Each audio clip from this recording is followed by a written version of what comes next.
Keto బాబా చేసే వైద్యానికి వైద్య పరీక్షలు అక్కర్లేదు. ఇంకా క్లియర్గా చెప్పాలంటే అసలు జబ్బే ఉండక్కర్లేదు.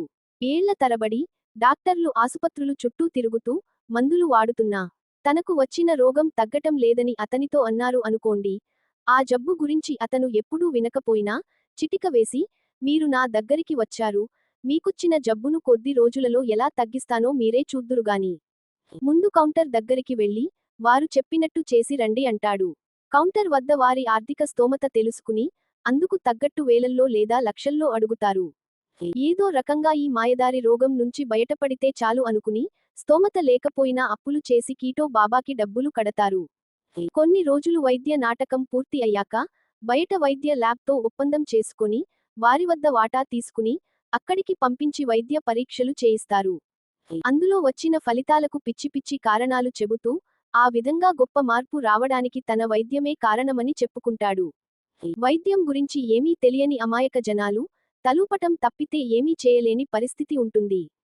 వారికి అసలు విషయానికి బోధపడి తమకు తాముగా అక్కడి నుంచి వెళ్లిపోవడం తప్పితే వేరే మార్గం ఉండదు.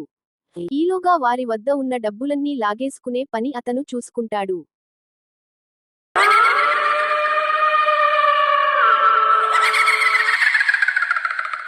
ఈ వ్యాక్సిన్లు గీక్సిన్లు అంతా మెడికల్ కంపెనీ మాయాజలం, ఏమీ అవసరంలా.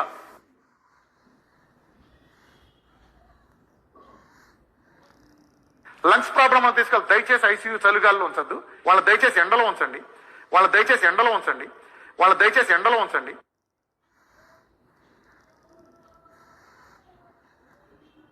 ఈ మాస్కులు ఏమి ఆపలు, ఈ మాస్కులు ఏమి ఆపలు, ఈ మాస్కులు ఏమి ఆపలు. మన ఆనందం అంతే.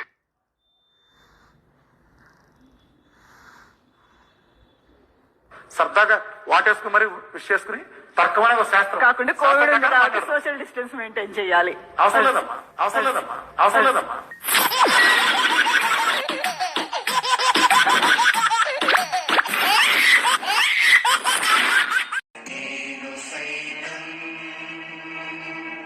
మిత్రులారా, దయచేసి సబ్స్క్రైబ్, లైక్, కామెంట్, షేర్ చేయండి.